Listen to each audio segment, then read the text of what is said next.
मतदानाच्या आदल्या रात्री बीड शहरातील नाळवंडी नाका परिसरात एका स्कूटीच्या डिकीमध्ये पैसे आणि धारधार शस्त्र सापडल्यानं एकच खळबळ उडाली।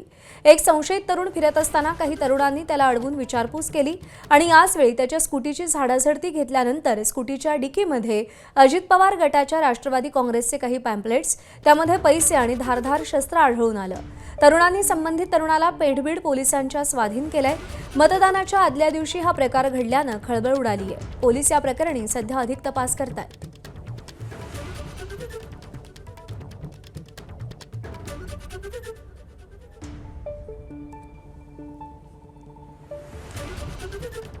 दुचाकीच्या डिकीमध्ये पैसे आणि शस्त्र सापडली, त्यासोबतच अजित पवारांच्या राष्ट्रवादीच्या काही प्रचार पत्रकं देखील सापडली आणि त्यामुळे खळबळ माजलेली आहे। हा तरुण अत्यंत संशयितरित्या या परिसरामध्ये बीडमध्ये फिरत होता।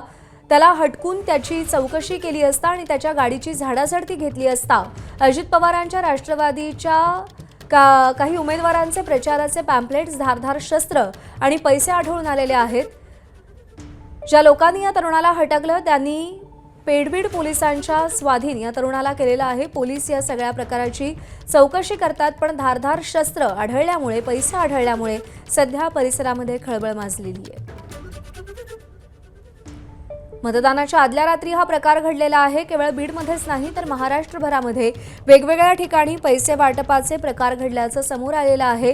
तसे व्हिडिओ देखील समोर आलेत आणि बीड शहरातल्या नाळवंडी नाका परिसरात एका स्कूटीच्या डिकीमध्ये पैसे आणि धारधार शस्त्र सापडली आहेत आणि त्यामुळे खळबळ उडाली आहे। एक संशयित तरुण फिरत असताना काही तरुणांनी त्याला अडवलं, त्याची विचारपूस केली, हटकलं, त्यासोबतच त्याच्या स्कूटीची झाडाझडती घेतली। त्यावेळी हा प्रकार उघडकीस आला। एबीपी माझा, उघडा डोळे बघा नीट।